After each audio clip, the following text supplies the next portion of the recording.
ఏంట్రా పెద్దోడా, ఏంటిది? ఏంట్రా చిన్నాడా, ఏంటిది? అరే శోభన్, నాన్నని నువ్వు తీసుకెళ్ళు, అమ్మని నేను తీసుకెళ్తాను. ఏం పని చేయని మామయ్య గారిని మాకిచ్చి అన్ని పనులు చేసే అత్తయ్య గారిని మీరు తీసుకెళ్తారా? అది కాదమ్మా, నేను పెద్దోడిని కాబట్టి అమ్మని తీసుకెళ్తున్నాను, మీరు చిన్నోళ్ళు కాబట్టి నాన్నని తీసుకెళ్ళండి. అదేం కుదరదు, అమ్మనే నేను తీసుకెళ్తా, నాన్నే మీరు తీసుకెళ్ళండి. మీ పిల్లల్ని పెంచి పెద్ద చేశారు కదా వాళ్ళు, నాకు చిన్న చిన్న పిల్లలు ఉన్నారు, వాళ్ళని పెంచి పోషించాలా లేదా? అందుకే అమ్మని నేను తీసుకెళ్తా అంటున్నాను. అదేం కుదరదు శోభన్, అత్తయ్యని మేము తీసుకెళ్తాం, మామయ్యని మీరు తీసుకెళ్ళండి, మేము పెద్దోళ్ళం కదా. ఏంట్రా శోభన్? ఇదంతా కాదన్నయ్య, ఫస్ట్ 15 రోజులు అమ్మ మా ఇంట్లో ఉంటది, అప్పుడు నాన్న నీ దగ్గర ఉంటాడు. 15 రోజుల తర్వాత అమ్మని నీ దగ్గర పంపిస్తాను, మళ్ళీ నాన్న నా దగ్గరకు వస్తాడు, ఓకేనా? అదేం కుదరదురా శోభను, పెద్దోడిని నేను చెప్తున్నా. ఏమిట్రా ఇది? వృద్ధాప్యంలో ఒకరికొకరు తోడుగా ఉండాల్సిన మమ్మల్ని ఇలా విడదీయడం సరి అయిన పద్ధతేనా? న్యాయమే అనిపిస్తుందా మీకు? ఏంటిది?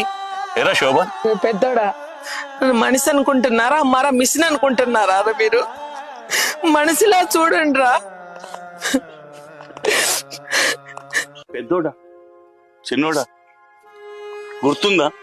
చిన్నప్పుడు నేను కథలు చెప్తానని ఇద్దరు కొట్టుకునేవాళ్ళు, నా దగ్గర పడుకొని కథలు వినడానికి. ఇప్పుడు ఏమైందిరా? కాలేజీకి వెళ్ళే టైంలో కూడా నేను డాడీ పార్టీ అంటే నేను డాడీ పార్టీ అని కొట్టుకునేవారు. ఇప్పుడు ఏమైపోయిందిరా మీ ప్రేమంతా? నా కోసం అప్పుడు కొట్టుకున్నారు, ఇప్పుడు కొట్టుకుంటున్నారు. కాకపోతే అప్పుడు నేను కావాలని, ఇప్పుడు నా అవసరం లేదని. ఎంతవరకు కరెక్ట్ రా? అవసరాలకు చూపించే ప్రేమలు మాకు అవసరం లేదురా. మా మానాన్ని మమ్మల్ని వదిలేయండి, మేము కట్టుకున్న ఇంట్లో మేము ఇక్కడే చచ్చిపోతాంరా, మాకు అవసరం లేదు. తల్లిదండ్రులపైన ప్రేమ మన అవసరాలకు అనుగుణంగా ఉండకూడదు, వాళ్ళ ఇష్టాలకు అనుగుణంగా ఉండాలి. వాళ్ళు కూడా పిల్లలు కడుపులో ఉన్నప్పుడు మోయలేక వద్దు అనుకుంటే ఈరోజు మనం ఉండం కదా. దయచేసి పెద్దవాళ్ళని గౌరవించండి, వాళ్ళ సంతోషమే మన బంగారు భవిష్యత్తు అని గుర్తుంచుకోండి.